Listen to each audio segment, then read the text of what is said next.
Oke, assalamualaikum warahmatullahi wabarakatuh. Selamat pagi saat syuting ini. Kembali lagi di podcast Ayumi Pondokesa Arpus yang unik dalam memberikan informasi.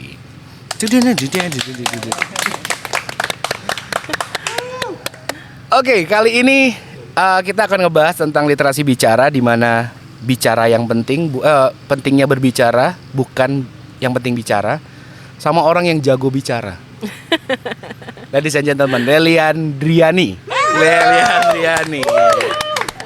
Halo Leli. Halo Kak Adit. Sehat Leli? Sehat. Habis nyasar ya? Habis nyasar. Habis nyasar. Jadi Leli ini habis nyasar ke sini, jadi nyasar ke gang orang nyari taman pintar. Leli, apa sibuk sekarang? Masih kesibukan sebagai seorang pekerja dari Senin sampai Jumat dan seorang PNS nggak sih? Enggak, pegawai. Nah, pegawai ya. Jadi kamu ketahuan kenapa kami milih akhirnya, wah ini literasi bicara harus Leli nih. Kenapa? Karena semua pekerjaanmu itu berhubungan dengan bicara. Jadi buat ketika tidak berbicara tidak cuan. Tidak cuan. Cuannya tuh per kalimat dia. Jadi Leli ini adalah MC, terus coaching public speaking. Public speaking coach. Dari kapan? Sertifikasinya baru-baru aja. Jadi yang secara resmi karena sudah sertifikasi ya sekitar 2-3 tahun ini. 2-3 tahun. Sebelumnya berlandaskan sebagai seorang anak komunikasi yang melakukan kegiatan komunikasi di kesehariannya. Wow, gitu. Jadi emang dari MC, public speaking, penyiar radio, TV, presenter, host. Jadi Leli ini suka sama pekerjaan yang berhubungan dengan bicara. Benar. Apakah Leli saat kecil emang anak yang suka ngomong? No, Kenapa? I'm as an introvert girl. Masa sih? Iya, karena aku basically berada di lingkungan yang bukan aku mayoritasnya, aku minoritas. Oh ya. Karena aku sekolahnya di swasta. Jadi yang rata-rata bukan orang pribumi. Okay. Sedangkan aku salah satu gadis pribumi di saat itu. Jadi membuat aku masuk, kalau di sekarang ini sektenya sekte introvert.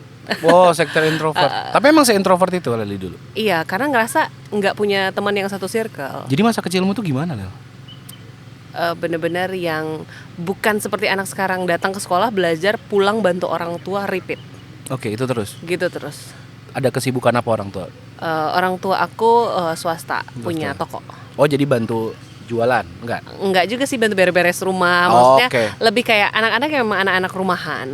Itu dari kecil udah kayak begitu. Yeah. Ketika remaja, Leli apakah udah mulai ekstrovert, udah mulai ambivert, atau udah mulai meninggalkan introvertnya? Masih introvert sampai di SMA. Oh, SMA. SMA itu mulai ada perubahan. Jadi SMP masih diem? Masih diem, karena balik lagi sekolah swasta lagi. Oke. Di SMA baru masuk ke sekolah negeri. Oke, disitulah baru bersosialisasi dengan baik. Enggak juga sih, karena ngerasa apa yang bisa dilakukan gitu loh.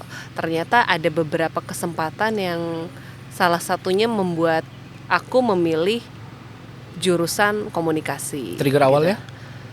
Protokol upacara. Oh, dari situ. Jadi masuk paskibraka, maunya jadi pengibar bendera, tapi paskibraka, everybody paskibraka. Ini paskibraka semua tuh. Yang paskibraka di paskibraka.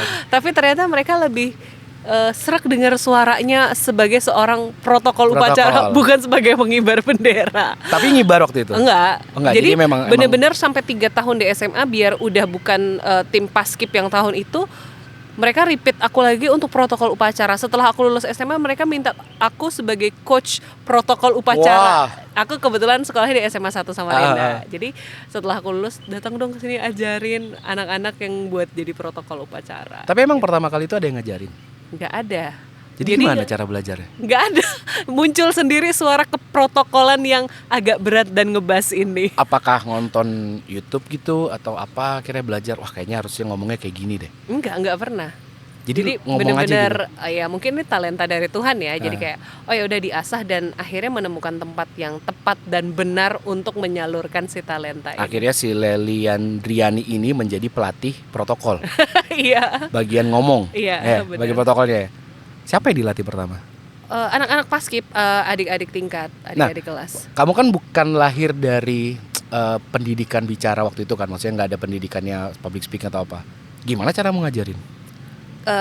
Based on my experience, karena ketika kita menjadi protokol upacara kita harus tahu suara bulat itu ternyata harus ngambil tekanannya dari perut.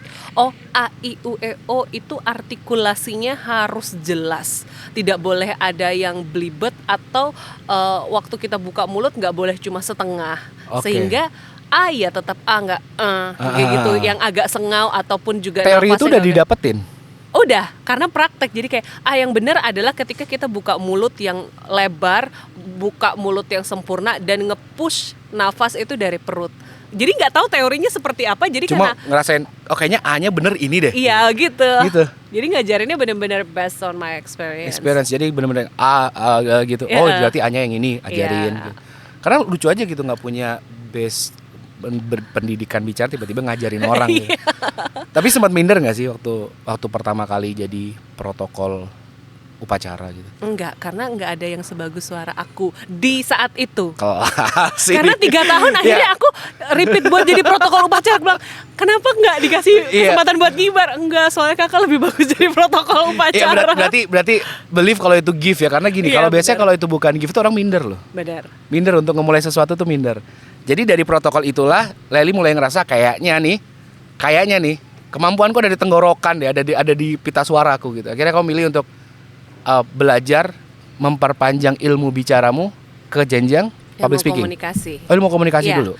Tapi kenapa aku masuk ilmu komunikasi? Karena matematika aku selalu 5. Ada nggak sih yang senasib? Komunikasinya milih 5. Enggak, nilai matematika aku, nilai ini sama aku selalu kan? Dia 48, 4,8 3 selalu 5, 6 jadi kayak mencapai 7, 8 itu tuh jarang banget. Jadi akhirnya aku memutuskan, kebetulan aku SMA-nya akselerasi. Oke. Dan mama jadi cepat-cepat masuk sekolah tuh cepat-cepat. Akselerasi. Lulusnya yang cepat. Lulusnya yang cepat. Kirain sekolahnya cepat-cepat. Terus harapan mama aku adalah ketika kamu masuk akselerasi pasti kamu akan memilih kedokteran. Ternyata tidak. Berarti semudah berapa tahun itu, akselerasi tuh? 2 tahun aja. Lulus 2 tahun. Lulus 2 tahun SMA-nya. 2 tahun SMA. Karena dia masuk langsung kelas 2 SMA. Jadi dia enggak dari kelas 1.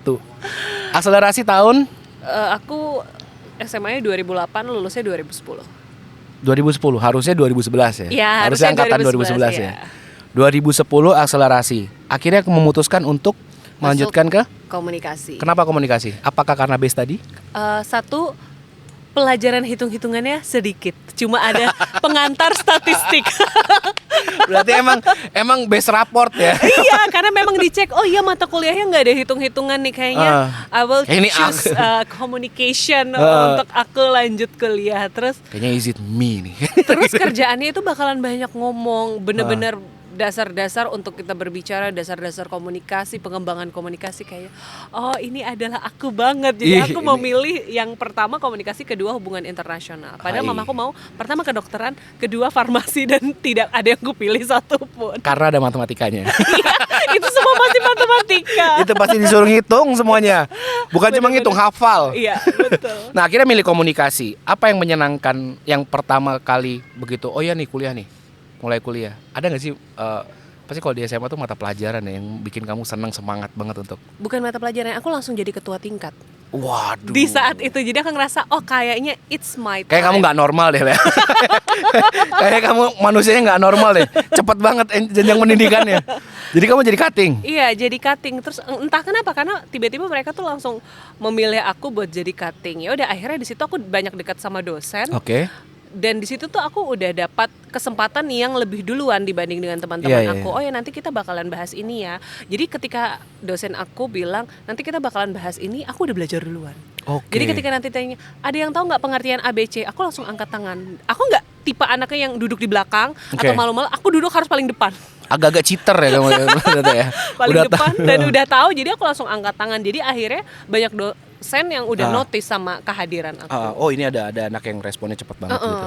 Dan akhirnya mendapatkan prestasi nggak di Aku full beasiswa waktu kuliah. Full beasiswa. Respect. Emang kalau anak akselerasi harus beasiswa. Kalau nggak beasiswa aneh akselerasimu. Nggak wajar kamu akselerasi nggak beasiswa. Akhirnya full beasiswa di kampus mana? Di Unmul waktu Di itu. Unmul. Karena kan aku lulus masih 16 tahun. Jadi larangan besar untuk pergi keluar kota, belum ada KTP. Oh iya 16 tahun kamu lulus ya? Orang lulus SMA umur berapa sih harusnya? Oh 15. Itu keluar ya, bukan lulus. 17 Nih, 18 ya, beda, saya. keluar sama lulus beda nih. Ini keluar, lebih keluar. Dikeluarkan lagi. 18 tahun harusnya ya. Berarti Iya. kamu 2 tahun lebih cepat dari orang normal biasanya. Jadi kayak nggak punya KTP. Jadi lulus nggak punya KTP, Nggak ada SIM. Aku waktu kuliah diantar jemput orang tua. Nggak naik motor. Nggak diantar jemput. Ya kadang naik motor, kadang naik mobil karena nggak punya SIM. Jadi diantar Sampai jemput. semester 4 aku diantar mama sama papa aku. Tapi orang umur segitu diantar jemput rasanya gimana ya? Nggak ada yang Karena berani deketin. aku nggak ngalamin diantar jemput orang tua Jadi saat umur. cowok-cowok yang naksir nggak ada yang berani karena yang jemput mama papa aku. Oke. Jadi kayak ya kita mau ngantar juga nggak Kalau boleh. kalau kamu sendiri rasanya gimana diantar jemput apa? Ya udah, Aku lebih fine. kemalu karena mama aku setiap jemput dia suka klakson. Artinya mama sudah di depan. Iya, mas cepet mama di depan. Ini ada yang udah jemput orang tua lain atau misalnya lagi. Oh dia hektik emang lagi ini ya, Iya, antrian gitu ya. antri gitu cepet harusnya. Sedangkan aku kan masih ngobrol Pengen sama ngobrol. teman aku. Kata mamaku, karena kalau aku dijemput jam 1, mama aku tuh 1:30 sudah on the way. Wah. Jadi nggak ada ngobrol, nggak ada apa, langsung ya udah Iya, pulang gitu. Mama di depan, ya papa di depan. Jadi kayak udah di Tapi depan. pasti pernah dong. Papa mau pulang duluan aja dah. Enggak. Oh Langsung nggak pernah, ikut pulang. jadi sesuai dengan jadwal. Jadi misalnya nanti jam 3 Teratur gitu. banget. Kecuali kayak misalnya aku ada kerja kelompok. Tapi kalau kerja kelompok mamaku juga bilang kerja kelompoknya di rumah aja ya, nggak usah ke rumah Oh, teman, iya. nggak usah ke kos-kosan Nggak usah teman. kos-kosan Iya, teman. mama aku takut. Pokoknya di rumah semuanya. Di rumah aja, nanti mama masak, jadi mama Emang siapkan semuanya. mama tuh orang yang gimana sih lah? Mama aku tuh sangat overprotective banget. Over. Sampai sekarang. Jadi kalau misalnya Oh, iya. kok belum pulang? Makan aku baru nge-MC jam 8 tadi, pulangnya di sekitar jam 10 jam 11. Lama Iya, juga ya. apalagi kamu MC loh. Kita Iya. kita pernah MC aja pulang jam berapa sama Rida? Iya. Jam 12 ya. Mama Kita aku mulai nanya, pagi. belum pulang kak, kok lama banget acaranya. Jadi aku harus selalu sama mamaku tuh kirim pap. Oke. Jadi bukan ke pasangan, jadi selalu Ke kirim mama. pap. Mana coba mama lihat ada siapa aja. Iya masih banyak, itu chatnya tuh masih Dan ada. itu sampai sebagai barang sekarang bukti. masih begitu. Sampai sekarang Tapi mengasihkan mama orangnya di rumah. mengasihkan karena ya dibalik marahnya dia, dibalik semua hal yang membuat overprotective sampai detik ini, aku bisa ada di detik ini dengan semua pencapaian ini karena semua doa-doa dia. Support dia luar biasa juga. Iyalah. Pernah marah gak sih? Tiap hari kami selalu berantem tiap hari. Selalu tiap hari. Yang menarik adalah apa hal yang bikin kamu berantem sama mamamu? Hal kecil kayak hari ini aku 6 kali ganti baju buat datang ke podcast ini teman-teman. Kayak kata Kak Adit pakai baju yang santai ya, sedangkan aku selalu Ya dia blazer banget orangnya. orang yang pakai blazer kan. Terus kayak oh iya tadi udah pakai kemeja. Ini bukan aku banget ganti Iya. kemejanya. Ini warnanya terlalu basic. Oh pakai blazer kayaknya panas deh. Leli ini kalau kita nge-MC dia dikasih jatah kaos. Dia bingung sendiri tuh. Iya. Dia bingung, Kak, ini udah bagus belum Kak? Ini mau diapain Kak? Aneh gitu. Orang malah enak loh pakai kaos. Ini orangnya bingung banget. Tapi kalau udah masalah blazer bla bla dia paling siap lah. Jadi kata mamaku, ya ampun ngambilnya berantakan gak dibalikin lagi begitu terus. Iya. Almost every day. Every time. Iya jadi Apapun. Kayak, jadi kayak aduh pakai celana apa ya, habis itu kutaruh terus, tapi nanti aku pulang udah beres. Kayak ini gak sih, kayak ribut cuma gara-gara gak matiin lampu mungkin. Iya. Li tutup dulu pagar, tutupkan tangannya dua-duanya penuh, cuma sekedar tutup pagar. Habis itu kayak ya ampun tutup pagar aja malas banget gitu. Kayak habis makan kok nggak dicuci, iya soalnya mau ini lagi, ya ampun piring cuma satu, sendok cuma satu, gelas cuma satu tuh nggak mau cuci. Berarti DNA bicaramu tuh dari mama Lel harusnya Lel. Iya Kayaknya sih. mamamu sering. Iya kan aku sering marah-marah. Iya. Kayak DNA bicaranya dari sini deh. Iya, Bedanya kamu lebih ke MC aja. Iya. Mungkin mamamu kalau ada job MC bisa dikasih tuh Lel. Nah akhirnya Leli Andrian ini aku pernah lihat kamu jadi apa, duta Wisata. wisata itu Samarinda. Iya, Duta Wisata Samarinda. Tahun berapa? 2013. Kaltim 2013. Kaltim. Baru ke nasional di 2013 juga akhir. Kok bisa ke situ? Karena kan yang setiap juara satu langsung naik jenjangnya. Enggak, maksudku gini. Apa yang akhirnya bikin si Leli ini masuk ke duta? Oh, aku wisata? punya impian, aku harus keliling Indonesia, keliling dunia gratis, bahkan aku harus dibayar. Ternyata jalannya adalah jadi duta Itu impian wisata. semua orang lagi. Impian semua orang lagi keliling Indonesia gratis. Jadi akhirnya aku mencoba jadi duta wisata. Waktu itu pertama ada duta kota. Oke. Tapi aku cuma juara 2. Kayaknya keliling kota aja deh kalau duta kota. Iya, juara Duta kota. 2, terus cuma the best intelligence. Kenapa aku nggak bisa juara 1? Oh ternyata baju aku nggak oke. Oke. Sedangkan yang juara 1 tuh benar-benar merepresentasikan waktu itu sarung Samarinda. Oke. Tapi dia Kamu baju apa waktu itu? sama, tapi maksudnya dia lebih oke lah ya untuk Lebih Samarinda banget lah ya. Iya. Haha. Tapi aku bingung kenapa aku dapat the best intelligence dia enggak. Jadi aku bangganya aku juara 2 tapi selempangku 2. Oh, selempangnya 2. Dia juara 1, selempangnya 1. Akhirnya dari duta itulah ke duta wisata. Enggak? Akhirnya setelah tahu ini nggak ada jenjangnya. Oke. Setelah duta kota ya udah Mentok. baru kata teman-temanku ada duta wisata loh. Oh berarti aku bilang aku harus belajar dari pengalaman aku sebelumnya. Aku harus dress well. Oke. Aku harus spare uangku sendiri. Jadi aku tuh bener-bener nyisihkan uang jajan buat nyewa. Ini aku pun nggak beli ya, karena ikut-ikut kayak gitu tuh memang harus persiapan materi cukup banyak Iya, ya. iya. Jadi aku nyewa kebaya yang oke, sarung Samarindanya aku bikin rok yang oke, kayak gitu-gitu. Oh, tapi biasanya sarung gitu, rok. iya memang harus sarung Samarinda. Oke.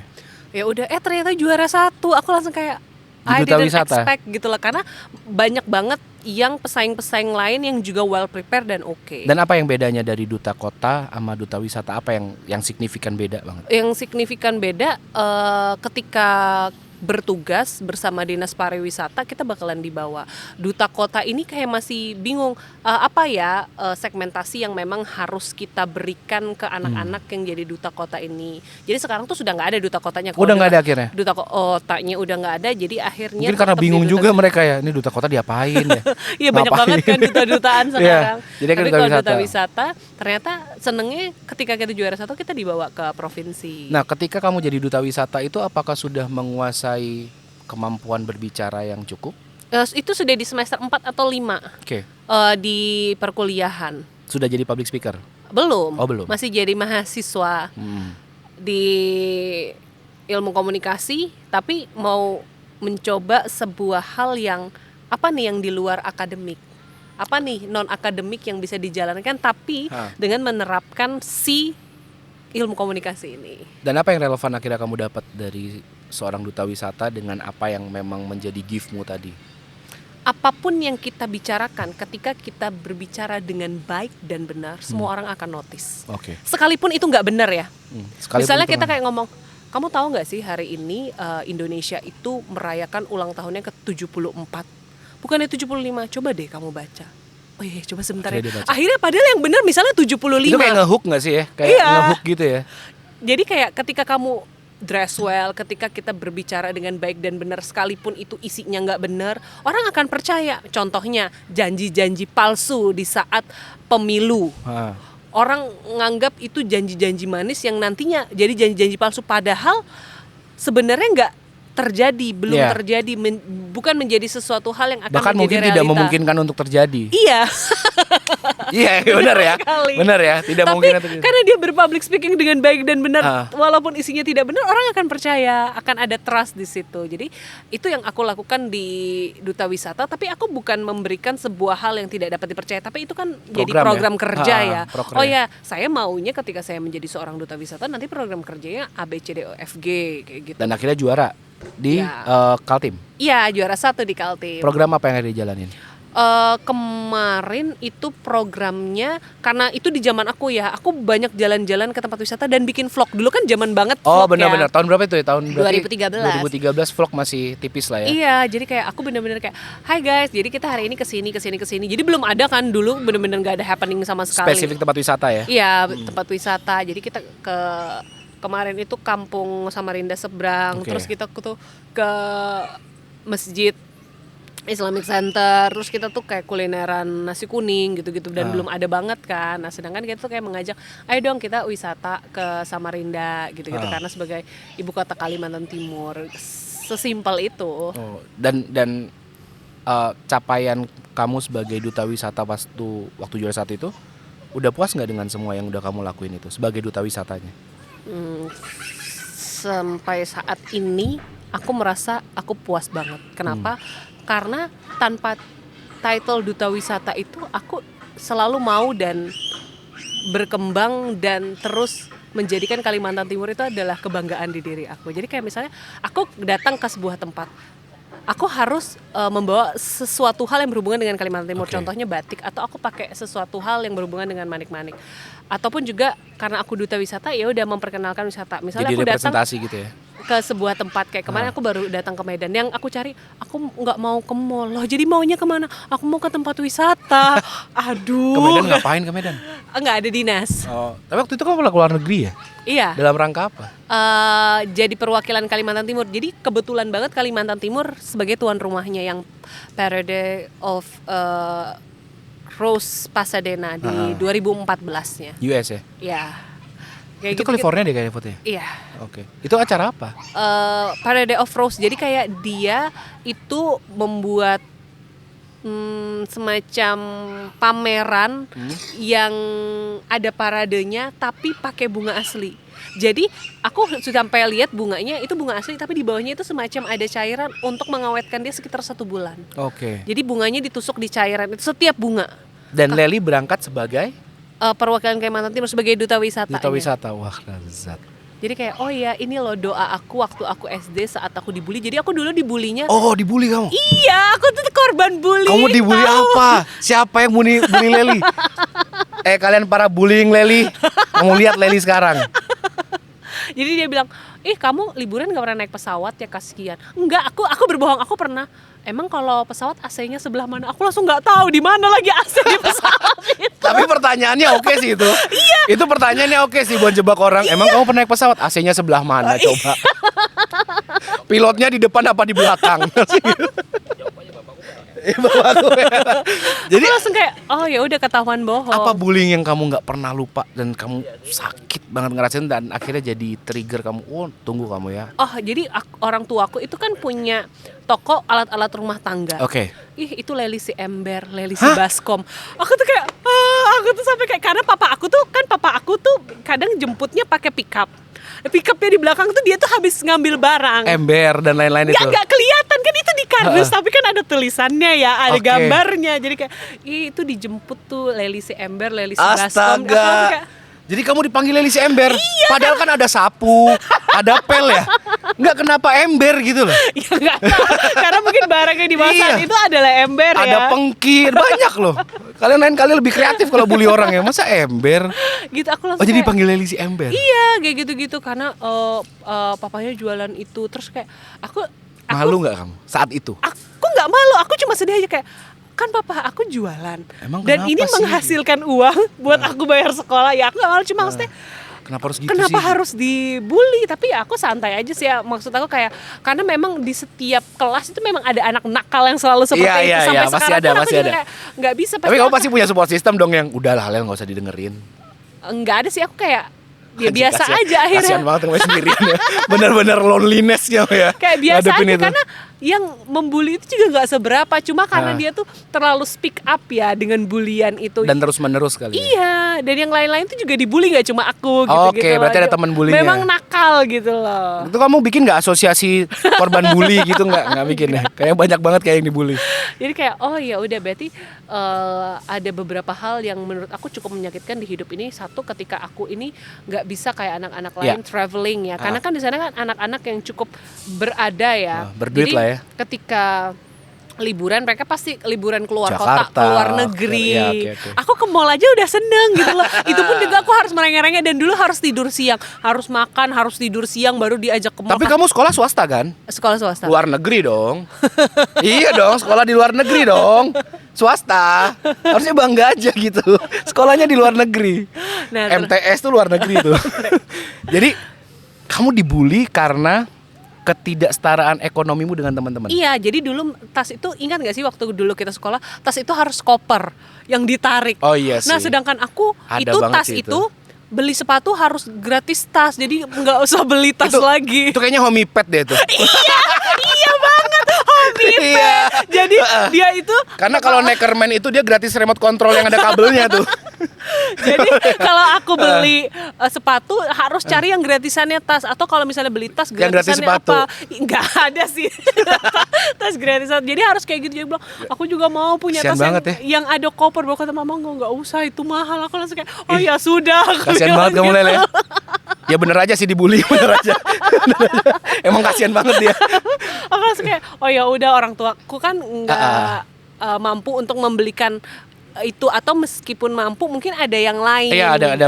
Kamu berapa keluar bersaudara? Cuma ada adik satu cowok. Nah, sedangkan dia kan nggak kayak aku yang kayak aku mau pakai tas koper gitu, nggak kan ya. Udah dia legowo aja ya. Aja sini lah gitu.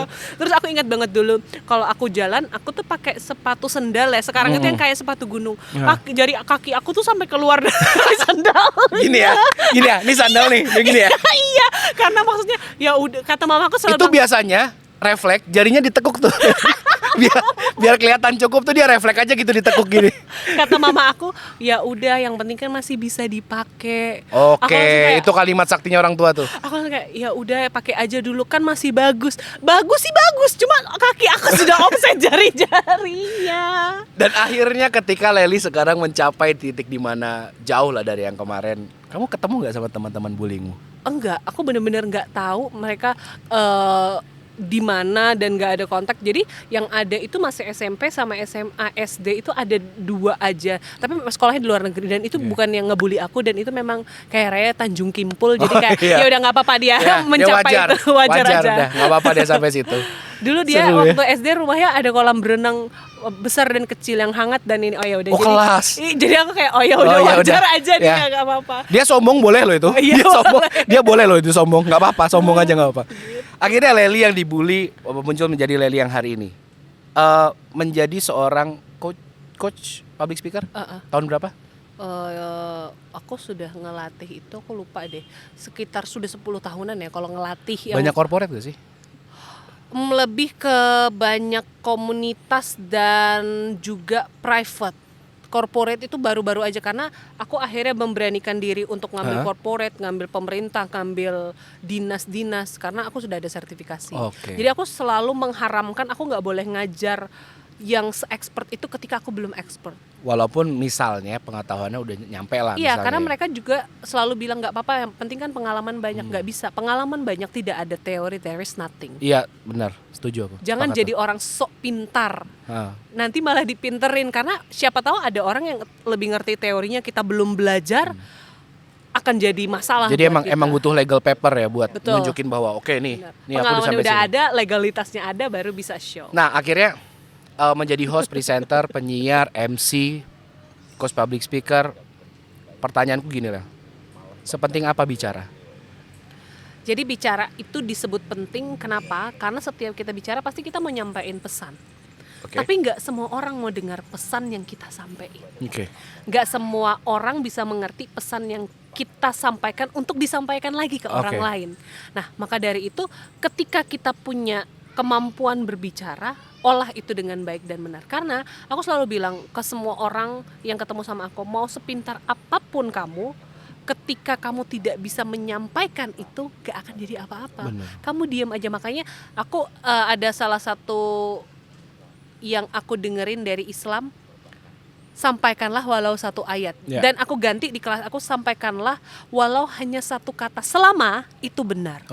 Selama itu baik, selama itu menghasilkan sebuah berkat buat orang lain. Jadi ada sebuah quotes di presentasi aku, let thy speech be better than a silence or be silence.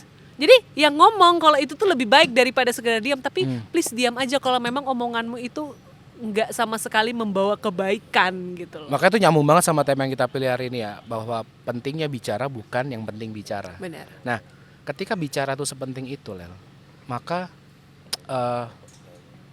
sebenarnya seberapa bahaya sih ketika orang tidak mampu mengejawantahkan sebuah pemikiran menjadi sebuah kalimat atau lewat verbal ya. Seberapa bahaya bicara ketika ada di konotasi negatif? Kita nggak usah membahas seberapa bahayanya, kita langsung melihat fakta berbahaya yang udah terjadi sekarang. Ketika kita speak up sesuatu dalam tanda kutip sekarang yang viral, tanpa kita pelajari, tanpa kita literasi terlebih dahulu, apa yang terjadi, banyaknya kerugian yang tidak hanya dirasakan oleh satu orang, bahkan berdampak ke banyak orang, sampai ke si pembaca, sampai ke orang yang menyebarkan berita itu. Bahkan sampai ada orang yang membuat reaction lewat videonya viral, dan ternyata dia salah. Oke, sampai dipecat satpamnya ya. Yes, Ya. salah satunya itu. Ya. Itu bahayanya berbicara sembarangan tuh. Sangat berbahaya ketika kita nggak memahami konsep bicara itu seperti apa ya. Konsep bicara itu ada pesan, tapi pesan seperti apa yang ingin disampaikan kepada halayak banyak, karena kita menyampaikan pesan nggak mungkin face to face. Kalau face to face itu namanya ngobrol. Ya, ngobrol. Nah, sedangkan ini berpublic speaking, yang mana public speaking itu punya definisi adalah kita berbicara di halayak, Iya. di Menjadi hadapan konsumsi banyak publik. orang. Iya. Nah, apalagi sekarang tinggal kirim aja, tinggal share, tinggal taruh di media sosial langsung viral. Nah, aku mau tarik ke situ sebenarnya, Lel. Jadi ketika era digital ini udah makin kuat relevansinya ke dalam kehidupan manusia sekarang, aku ngelihat makin banyak orang yang mudah berbicara ya, bukan bisa berbicara, mudah berbicara, dan akhirnya membuat orang-orang, anak-anak muda atau yang lain tuh sulit untuk membedakan nih orang bener apa enggak ya gitu. Nah, ada nggak sih tips dari Lely bagaimana menemukan sebuah titik di mana hasil dari berbicara itu ini hal yang benar, atau hasil dari berbicara dia ini adalah hal yang salah gitu. Untuk memahaminya itu harus punya apa gitu loh, memahami orang untuk berbicara biar nggak gampang termanipulasi mungkin. Harus private sama aku. Oh, private sama Lely, ini IG-nya Lely, di bawah ada IG-nya Lely. Dia ini coaching public speaker ya, dia jago banget loh, jago banget. Aku mau minta ajarin tapi nantilah, nabung dulu. Kameramen mau daftar. Ini mau daftar dia jago ini, tapi public speakernya kayaknya harus diajarin sama Lely. Jadi bicara itu sangat penting, sampai bicara itu bisa menghancurkan satu negara. Betul gitu, satu sekali. bangsa lah ya. Benar. Nah, sepenting apa orang untuk harus belajar berbicara, Lel? Oke. Kalau ditanya sepenting apa, itu tergantung goals apa yang kita mau. Oke. Jadi aku benar-benar cukup dalam tanda kutip kewalahan orang-orang sekarang pengen coaching public speaking. Yeah. Akhirnya ternyata mereka membuka mata bahwa public speaking emang sepenting itu. Yeah. Mau jabatan setinggi apapun, ketika mereka nggak bisa ngomong atau bisa ngomong tapi omongan mereka nggak didengarkan, jabatan itu nggak akan jadi apa-apa. Karena ternyata yang private sama aku atau yang ikut kelas aku cukup kaget, orang-orang yang ada jabatan, orang-orang yang di tempat dia bekerja adalah petinggi, kenapa harus lagi ikut? Kayak menteri gitu ya. Oh, belum ya. Amin. Ya, siapa tahu ada menteri. Pak Sandiaga Uno tuh biasa suka tuh ikut kursus tuh. Ternyata mereka membuka mata bahwa ternyata skill public speaking mereka itu betul-betul nggak ada, basicnya pun nggak ada. Kenapa? Karena mereka biasanya public speaking dengan memerintah beda ya. Oke. Jadi ketika berpublic speaking mereka tuh ngerti pesannya. Tapi kalau kita memerintah, mereka lebih kepatuh akan pesannya. Aku nggak ngerti tapi aku patuh aja. Ya udah dia bilang ini. Iya gitu loh. Jadi kadang makanya sering ada miskomunikasi, misunderstanding, karena dia cuma patuh, dia nggak mengerti. Oke. Karena mau nanya takut. Iya, benar. Mau langsung dikerjain lebih takut. Jadi banyak hal missing. Ya udah di ngertiin dulu sambil dikerjain, jadi akhirnya setengah-setengah. Nah, sebenarnya apa sih Lel yang membuat orang itu takut untuk bicara? Yang dari pengalamanmu lah, kamu ketemu banyak orang yang ikut private sama kamu atau kelompok kamu, ada nggak sih akhirnya kamu temuan poinnya, oh ternyata orang itu takut untuk berbicara karena ini? Karena malu dipermalukan. Oke. Ketika kita maju ke depan, ketika kita dilihat seseorang, kita masih fine aja. Okay. Tapi ketika kita dilihat banyak orang, kita nggak akan fine aja. Kenapa? Selalu aku bilang, ketika kita berada di depan, orang akan langsung ngeliat ke depan, bukan ngeliat ke belakang. Oke. Orang akan tetap fokus ke depan. Apakah kamu akan bisa mengkontrol suasana itu atau tidak? Mengkontrol dengan cara apa? Kamu harus tahu dari ujung kaki sampai ujung rambutmu itu benar-benar 100% dan paling maksimal untuk hari itu. Okay. Jadi kayak beberapa kali aku ngelihat orang-orang yang tampil di depan nggak nyaman sama bajunya. Oke. Megangin rambut atau baikin jilbabnya, yang rambut dan jilbabnya tidak kenapa-kenapa. Iya. Yang selalu megang-megang dahinya ternyata karena dia keringetan. Karena panik kali ya. Yang selalu memasukkan tangannya di dalam saku. Terlihat sangat aneh sekali ketika di depan. Aku dulu banget tuh. Aku dulu banget tuh. Terus tangannya goyang-goyang, kakinya juga goyang-goyang. Atau ketika dia di depan, dia ke kiri, ke kanan, ke kiri, ke kanan, ke kiri, ke kanan. Karena itu sebuah respon akan rasa malu dia. Dia menekan rasa malu dengan berbagai kegiatan lain yang seharusnya tidak dilakukan malah dilakukan. Oke, jadi orang malu itu spesifik apa karena dia emang cuma purely ya udah aku malu aja, atau mereka takut salah sih sebenarnya? Malu juga karena takut dipermalukan jika salah. Oke. Karena dia ngerasa aku udah bener kok. Tapi ketika udah di depan, semua mata itu langsung membuat mental dia down. Pasti. Cukup dengan mata. Orang-orang tuh gak perlu ngomong. Orang itu cukup melihat dari atas ke bawah. Yeah. Selesai apa deh. yang salah nih? Gitu loh. Ini kayaknya sepatu gue ketuker kanan kiri deh. Nah, hal-hal sesimpel itu ternyata kayak apakah ada sebuah kesalahan yang aku lakukan? Padahal aku baru maju, aku belum ngomong. Apalagi ketika aku ngomong ya. Apalagi ketika aku harus menghafal nama orang itu beserta title-nya, iya, beserta dia jabatannya apa. Wow, pusing banget. Apalagi kalau di luar negeri itu kalau nyebutin nama nggak pakai title. Iya, bener. Apalagi kalau title-nya dia lulusan luar negeri kayak, aduh susah banget, pusing banget kan. Udah di depannya Profesor Dokter Kiai Haji bla bla bla. Belakangnya tanda MSc, MSIA siapa-siapa lah itu. Iya bener itu tuh akan langsung satu aja salah. Sepanjang acara itu, dia akan tertekan. Itu hal paling ditakutin MC gak sih Lele? Iya. Aku paling takut Lele kalau udah gitu.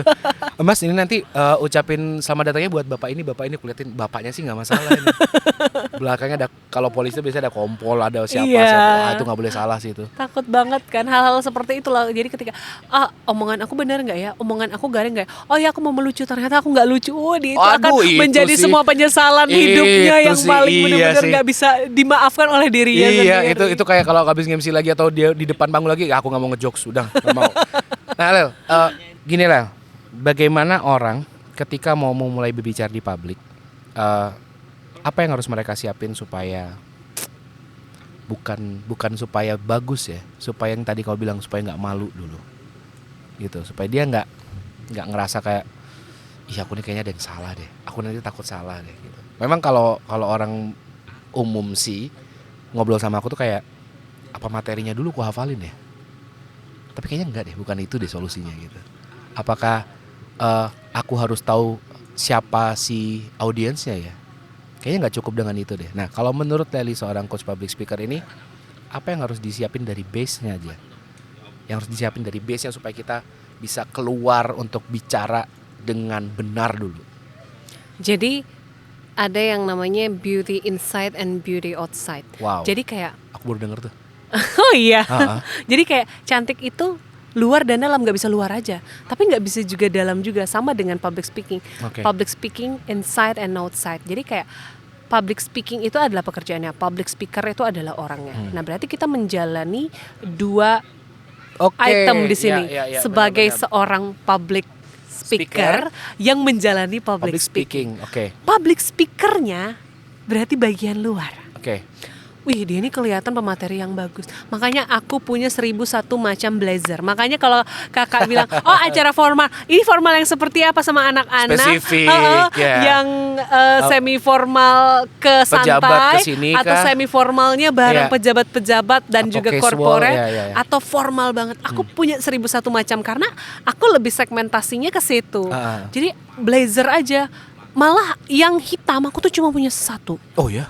Hitam bling-bling ada satu. Ada bling-blingnya pula ya. Hitam yang ada brukatnya satu. Hitam yang belakangnya bolong tapi ada pita-pitanya ada satu. Gak ada yang hitam aja gitu? Cuma satu, yang basic cuma bener-bener cuma kalau acara formal banget ya itu. Jadi kalau misalnya iya pakainya hitam ya, aku akan pakai hitam tapi ada bling-blingnya. Berarti kalau kalian lihat Lely di kantor gubernur, di TVRI, di mana-mana, dia pakai baju hitam yang polos aja, itu berarti satu. Iya, itu satu-satunya. Itu selama 3 hari dipakai itu aja berarti.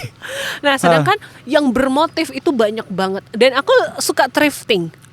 Karena untuk di Samarinda di Kalimantan Timur itu jarang orang mau punya blazer bermotif. Karena dia pasti selalu cari yang best color karena supaya nggak ribet. Bener. Nah aku itu malah nggak suka basic color. Aku tuh sukanya warna pink ya. Tapi orang-orang pasti mikir, iya ya pink yang warnanya Barbie yang muda. Enggak, aku suka shocking pink. Tapi kamu pasti punya satu yang punya berwarna tapi kamu nggak suka makainya. Nggak ada. Aku selalu suka. Aku suka campur dan tabrak warna. Jadi kalau misalnya atasnya pink, bawahnya boleh hitam. Tapi sepatunya shocking pink juga, sama kayak atasnya. Jadi kayak orang itu akan notice, iya lucu banget. Notice kok, pasti notice itu. Pasti udah nggak mungkin enggak Leli. Lucu Nggak, Leli. banget. Nggak, Leli, Jadi ya. kayak aku ada kemarin acara sama sahabat hati di Kampung Ketupat. Jadi karena dia pakai vest, aku atasnya hitam-hitam, tapi aku pakai sepatu aku yang shocking pink. Jadi ibu-ibu, bagusnya sepatunya nak, beli di mana? Iya, bagus ya. Aku langsung senang. Oh, orang-orang tuh akhirnya notice sepatu aku yang menjadi goals aku. Pokoknya harus tetap ada akunya Iya. banget gitu. Aku nih orang yang basic color banget lagi. Kaos dan hitam. jadi akhirnya Lel mempersiapkan semuanya untuk menjadi seorang public speaker yang berpublic speaking tadi ya. Iya, jadi benar-benar kayak looknya udah oke nih. Ya, oke. Acaranya outdoor atau indoor, rambutnya harus dicepol atau diurai, make upnya harus gimana. Kalau di luar kayak gini, aku tadi pakai lipstik merah menyala, orang cuma akan fokus ke bibir aku doang. Bener. Jadi Iya. warnanya gimana? Tapi kalau kita pakai lip tint Korea, aduh mbaknya sakit kali ya, warna Iya. bibirnya agak pucat, Pucat, apalagi di kamera kan. Demam kayaknya. agak demam nih. Terus jadi harus gimana nih kayak gitu-gitu. Terus sepatunya harus seperti apa? Nah kalau sudah secara tampilan, tapi kita nggak bisa selalu comfort. Misalnya aku sukanya roknya bling-bling, atasnya pink, bawahnya pink, pakai bando pink, pakai anting kristal. Nggak asik juga nggak sih Langsung kalau kayak gitu? aku nyaman, tapi orang nggak nyaman. Iya, benar. Nggak bisa.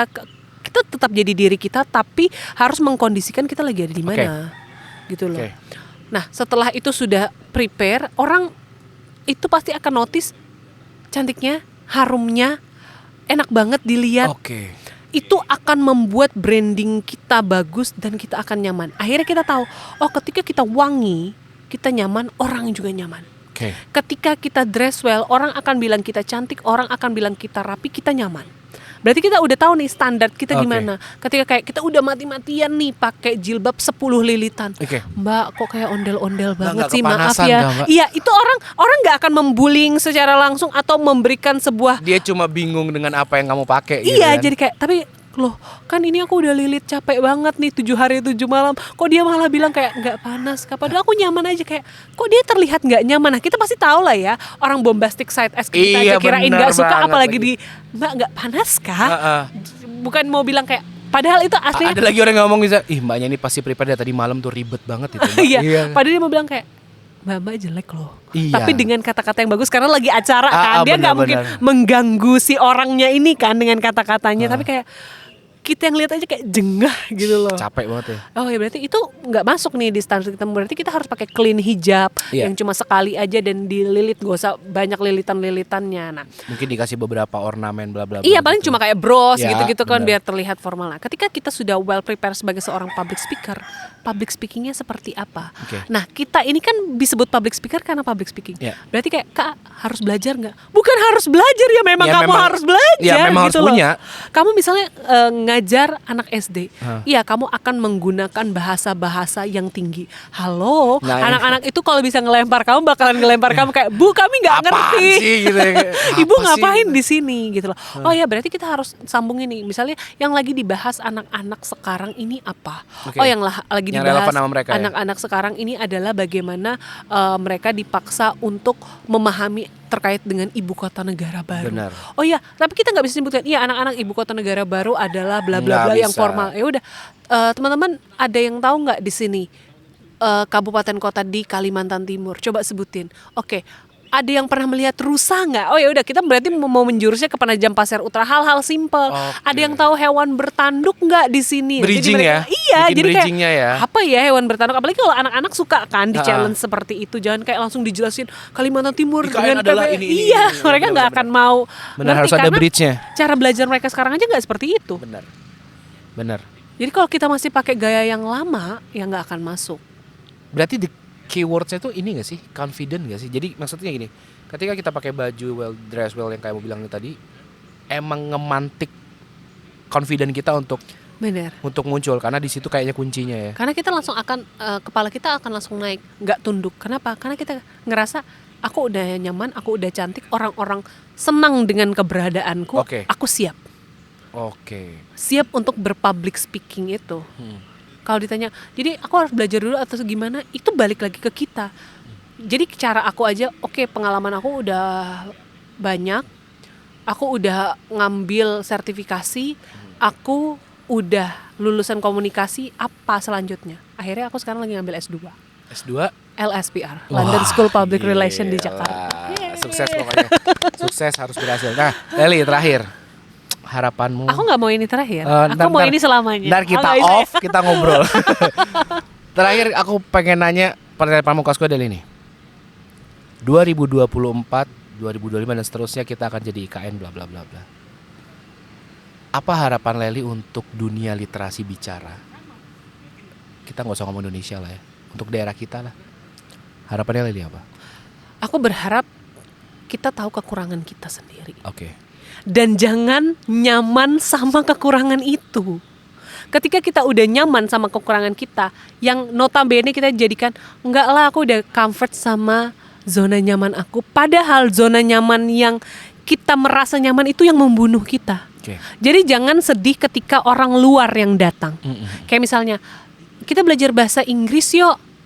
Nggak usah, nggak terlalu penting. Sedangkan orang di luar sana udah belajar bahasa Perancis. Jadi kita belajar bahasa Inggris aja itu udah salah. Oke. Karena bahasa Inggris harusnya nggak usah dipelajari karena sebagai bahasa internasional yang kita sebenarnya pakai daily. Makanya Yeah. ada kelas internasional, Yeah. ada sekolah internasional karena mereka menggunakan bahasa Inggris. Jadi mereka tuh udah di next level belajar bahasa Perancis, belajar bahasa Mandarin bahkan sekarang Mandarin. udah dipakai juga. Jadi Yeah. udah kayak Ada aku mata pelajarannya Mandarin. aku belajar bahasa Mandarin kayak ngerasa Leli ini udah hafal belum?